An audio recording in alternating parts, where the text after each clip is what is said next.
Welcome to this explainer. Today, we are tackling a surprisingly frustrating household dilemma: why so many of us end up deeply regretting our vacuum purchases. You know the feeling, right? Well, we're going to dive into how to cut through all that flashy marketing jargon, figure out what you actually need, and finally find your perfect match.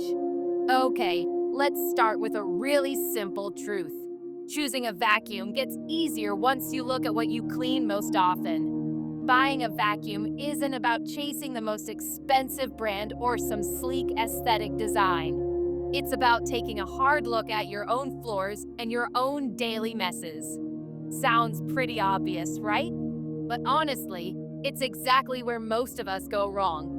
We end up buying the machine that looks super impressive on paper instead of the one that's actually built for our real lives and our real dirt. Section 1. Assess your mess first. The foundation of a vacuum purchase. So before we even look at a single machine or brand, we need to lay down the absolute foundation of your search. We're talking about 3 basic steps: your floor type, your home size, and your cleaning frequency. Pinning these down will narrow your choices instantly. People usually jump straight to scrolling through online reviews, but you really have to start right here. Think about it.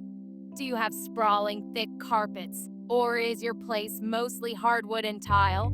Are you in a tiny apartment where storage space is basically gold, or a large house that takes a whole afternoon to cover? And do you clean a little bit every day, or do you prefer a massive, deep clean once a week? Answering these 3 quick questions cuts through the clutter way faster than comparing dozens of technical features. Section 2. The main vacuum types. Meet the contenders.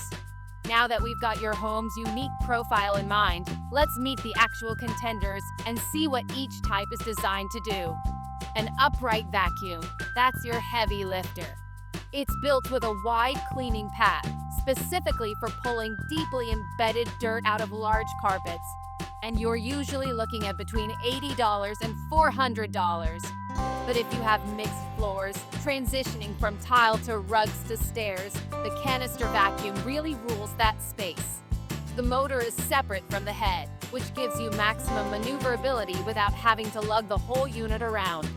Then you've got the stick vacuum. If you're doing quick daily cleanups in a small apartment, this lightweight tool is absolutely your go-to. And of course, there are robot vacuums for that sweet hands-free convenience, handhelds for cars and spot cleans, and wet/dry vacs for those major garage spills. Understanding exactly what each category is meant to do saves you from buying an amazing machine that's just completely wrong for your house. Section 3. Key features and myths. Separating fact from marketing fiction. Moving on, we really need to navigate the totally confusing world of vacuum features and bust a few myths that might literally be costing you money. You've probably walked down a store aisle or browsed online and seen boxes boasting these massive wattage numbers in huge, bold text. They're basically shouting at you that they have the absolute most power. But does higher wattage actually mean better suction? Does it actually translate to a cleaner floor? Well, here's the crucial part. The myth is that high wattage equals better cleaning. But the reality is, wattage just measures how much electricity the vacuum uses. That's it. It doesn't measure how effectively it removes dirt. A bigger number doesn't automatically mean a better clean. The real cleaning heroes are airflow, a great brush design that thoroughly agitates your carpet fibers, and solid sealed suction, so the dust actually makes it into the bin.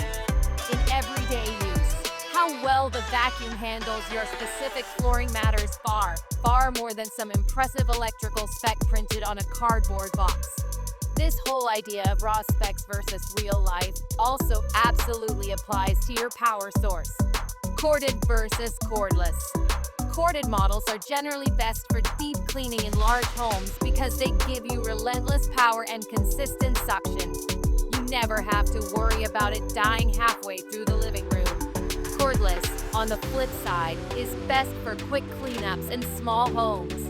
It offers unmatched grab-and-go convenience, but you do have to manage battery life. Over time, that shorter runtime on a cordless can become super noticeable if you clean large areas often. So you really have to weigh that raw, continuous power against total convenience. And what about when it's time to actually empty the dirt? When deciding on dirt disposal, bag vacuums are great for keeping dust contained, making them excellent for allergy sufferers. The dust stays completely trapped inside when you pull the bag out and toss it. Bagless models, meanwhile, are hugely popular because they're highly convenient and there's no replacement bags to buy. You aren't constantly running to the store for bags, but you do risk a little puff of dust escaping when you empty that bin into the trash. It's a key trade-off you need to weigh based on your own health needs. Now, let's talk price, specifically the $150 to $300 range. You might think you need to drop $600, $700, $800 to get a good vacuum. No way. The source material points out that most households simply don't need a premium machine. Spending in this mid-range sweet spot usually gets you perfectly great suction, very decent filtration, and durable parts that will last for years without totally breaking the bank. Section 4. Match your unique lifestyle. The Quick Selection Guide.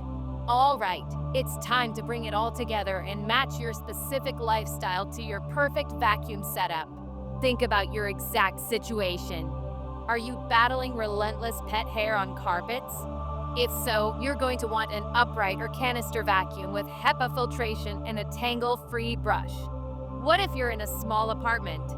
A lightweight cordless stick vacuum is best because it's so easy to store. Maybe your home is entirely hardwood and tile. A stick or canister with a soft floor head will prevent scratching. For severe allergies, you really want a completely sealed HEPA canister so that fine dust isn't pushed right back into the air you breathe. Or if you're a senior or dealing with joint pain, a lightweight stick or even a robot vacuum reduces the physical effort immensely. Real-world use always beats advertising. Section 5. Make it last longer. Simple habits for long-term performance. Once you've successfully brought your perfect match home, you're definitely going to want to protect that investment with a few simple habits. First, clean your reusable filter monthly. This helps maintain critical airflow, which keeps your suction strong. Also, empty the dust bin before it's completely full to reduce strain on the motor. You should check the brush roll regularly for wrapped hair. Cutting tangled hair off the roller makes a massive difference in performance, especially if you have pets. Replace those bags before they're completely stuffed. Check the upright belt annually and always store the machine in a cool, dry area to protect the parts and the batteries. Honestly, these quick little checks will keep your vacuum pulling dirt like it's brand new for years. I'll leave you with this final question to ponder about the machine currently sitting in your closet. Take a look at your floors right now. Is your current vacuum actually helping you, or is it just putting on a loud show? Thank you so much for joining this explainer. I really hope this helps you take control of your clean, cut through all that marketing fluff, and finally find the vacuum that truly fits your life.